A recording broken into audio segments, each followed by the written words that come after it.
Dan di ujung virtual sudah ada yang resen, ada Mas Sita Ilma. Langsung kita hubungi beliau. Assalamualaikum. Waalaikumsalam. Iya, Mbak Mas Sita di mana ini? Terima kasih Pak Toto atas kesempatannya. Saya di Jombang, Pak Toto, Jawa Timur. Oh iya, silakan. Bismillahirrahmanirrahim. Assalamualaikum Buya. Waalaikumsalam warahmatullahi wabarakatuh. Iya, ini kesempatan yang luar biasa. Saya sampai meneteskan air mata Buya. Bisa dialog dengan Buya ya hari ini. Karena kan sebelum-sebelumnya selalu mendengarkan nasihat-nasihat Buya untuk menjadi pribadi yang jauh lebih baik lagi gitu. Ini Buya, begitu banyak pertanyaan yang ingin saya ajukan ke Buya ya. Saya pernah bertemu dengan seseorang yang enak sekali untuk diajak diskusi, berbicara tentang Allah gitu kan. Nah, beliau mengatakan bahwa salah satu sifat Allah itu memiliki 99 Asmaul Husna, dan salah satu sifatnya itu ada pada manusia. Nah, itu yang belum saya sempat tanyakan kepada beliau gitu. Dan beliau keburu meninggal gitu. Nah, mungkin Buya bisa menjelaskan mengenai apa sih maksud dari beliau katakan gitu.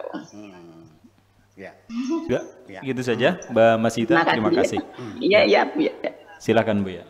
Ya, saya mengatakannya apakah itu desas-desus atau rumor, apalagi desas-desus, rumor, kabar burung, isu kabar burung. Tapi ini sudah lama bahwa barang siapa yang mengenal satu sifat Allah dari 99 yang dikenal dengan Asmaul Husna, begitu dia tahu satu sifat menjadi genap 100, maka dia menjadi waliullah. Yang satu ini apa sifat Allah yang bisa mengantarkan kita menjadi waliullah?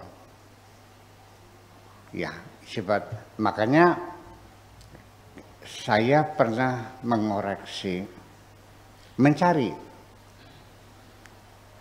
di dalam Al-Quran dan hadis apa nama satu ini yang paling istimewa yang membuat orang jadi waliullah. Akan tetapi sebelum saya bicara panjang, kalaupun di sini ada yang tahu, satu sifat Allah yang menggenapi menjadi 100, pasti dia tidak akan bercerita kepada siapapun. Ya, hanya untuk dirinya sendiri. Karena itu masuk dalam wilayah top secret. Bukan confidential, tapi bukan secret, tapi top secret. Hanya dia yang tahu sendiri, tidak untuk disiarkan. Dan itulah di dalam Al-Quran dikatakan wal yatalattaf wala yusyironna bikum ahada. Perlu dicatat wala yusyironna bikum ahada. Syu'ur yusyironna itu merasa. Apalagi kita memberitahu tidak boleh. Kita melakukan sesuatu yang kemudian orang merasa menduga-duga bahwa saya waliullah juga nggak boleh. Dengan isyarat apapun nggak boleh. Itu untuk dirimu sendiri. Saya mencoba untuk mencari asma-asma Allah yang lain. Dan ternyata tak terhingga apa saja yang diberi maha bisa menjadi sifat Allah. Maha penipu, boleh nggak? Maha sekarpe dewek. Maha pendendam. dan seterusnya. Kalau sudah maha itu. Akan tetapi berapapun nama-nama Allah yang kau create, yang kau sebutkan tadi, tetap bukan Asmaul Husna. Sebab Asmaul Husna itu ditetapkan berdasarkan tauqifullah, tauqifiyah. Seperti itu. Adapun asma yang lain silakan Anda. Kemudian itu isim. Yang menjadi sifat juga sama. Tidak sepakat antara Maturidi, Asy'ari, Jabariyah, Qadariyah, Mu'tazilah, Ahlussunnah wal Jamaah. Antara Asy'ari dan Maturidi saja sifat wajib Allah, kalau Asy'ari itu 20. Kalau Maturidi 13. Dan itu semuanya sifat-sifat Allah itu sendiri. Sebetulnya itu sifat-sifat kita. Jadi kalau Allah itu Tuhan, sedangkan kita adalah makhluk, makhluknya saja bisa melihat, ya maka Allah juga harusnya bisa melihat. Kita bisa mendengar, ya Allah Maha mendengar. Jadi sesungguhnya sifat-sifat Allah itu adalah sifat-sifat kita juga. Itu hanya asumsi untuk mendekatkan pemahaman kita tentang ketuhanan. Dengan sifat yang kau sebutkan 20, katakanlah 1 triliun kata sifat Tuhan, saya tetap akan mengatakan engkau tidak akan mampu mendeskripsikan Tuhan dengan sifat-sifat itu. Tetap masih dalam wilayah subjektivitas. 1 triliun sifat.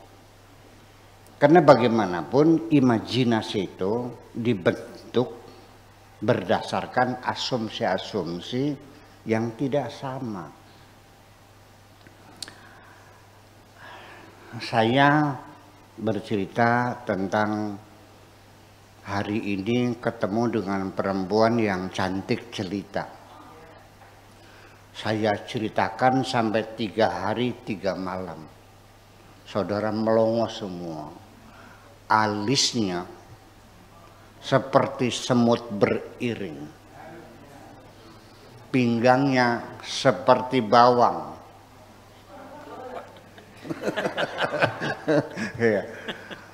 Betisnya seperti padi bunting. Begitu digambar oleh Kang Benu kayak hantu. Betul enggak? Dan semua orang apalagi pelukis semua, setelah saya uraikan dengan bahasa saya, ya, lalu terbangun imajinasi ketika digambarkan 1000 orang menggambar tidak sama. Itulah sebabnya maka Tuhan kita Maha Esa, hanya satu. Semua orang mencoba mendeskripsikan, tetapi persepsi-persepsi berbeda-beda, membangun imajinasi yang berbeda-beda. Dan bahkan satu dengan yang lain saling menghantam, saling membunuh, terjadi banjir darah antara Mu'tazilah dengan Ahlussunnah wal Jamaah. Itu sangat mengerikan sekali. Mereka hanya berupa dugaan-dugaan, tetapi mereka beranggapnya seperti keyakinan dan kebenaran mutlak. Iya, Mu'tazilah dibantai. Ketika Mu'tazilah menang, Ahlussunnah juga dibantai, termasuk pembesar-pembesar Ahlussunnah Jamaah seperti Ahmad bin Hambal, sampai dia itu lumpuh. Ya. Abu Hanifah juga sama. Yang selamat kan hanya Imam Syafi'i oleh kelompok Mu'tazilah. Ya, Mu'tazilah juga dipenggali kepalanya, ya gara-gara berebut dengan sifat-sifat Tuhan itu. Apa mau diteruskan sampai sekarang? Bertengkar urusan yang semacam itu. Makanya saya memberikan kebebasan. Apapun persepsimu tentang Tuhanmu, apapun.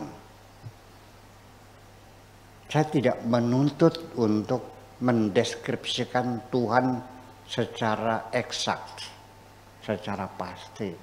Yang penting keyakinanmu bisa nggak mempengaruhi perilakumu di alam dunia sehingga engkau menampilkan, mengimplementasikan keyakinanmu berupa kebaikan-kebaikan kepada sesama.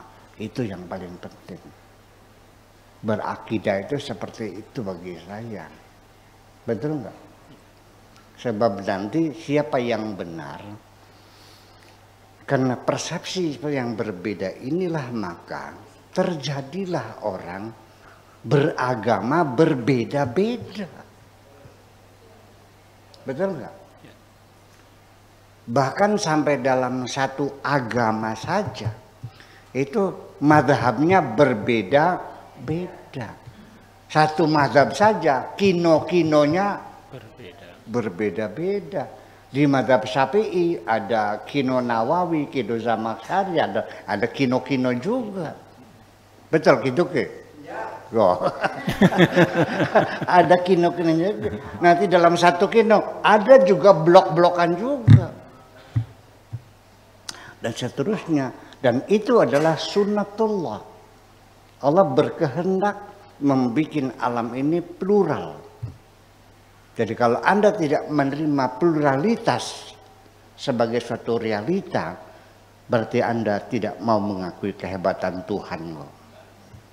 Itu yang persoalannya. Jadi yang saya jawaban terakhir, apapun Ibu Wasita Ilma Jombang, silakan Anda mencari. Dan apapun yang Anda temukan, jangan katakan final. Katakan ini keputusan sementara.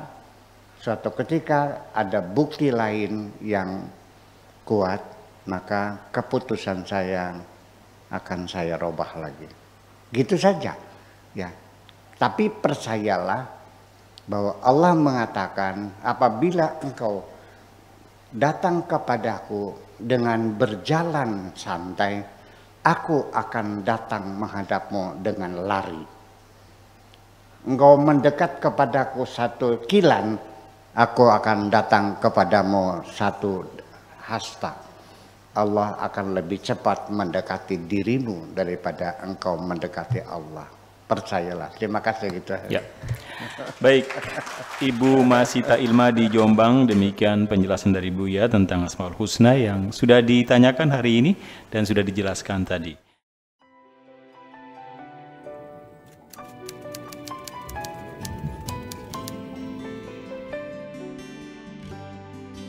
Aku hanya ingin berbagi kebahagiaan dan tidak menggurui siapapun. Terlalu sulit bagiku untuk menyalahkan siapapun. Akan tetapi apabila ada orang yang ingin mengisi raportku, tentu aku sangat gembira sekali. Dan kujamin aku tidak akan sakit hati sedikit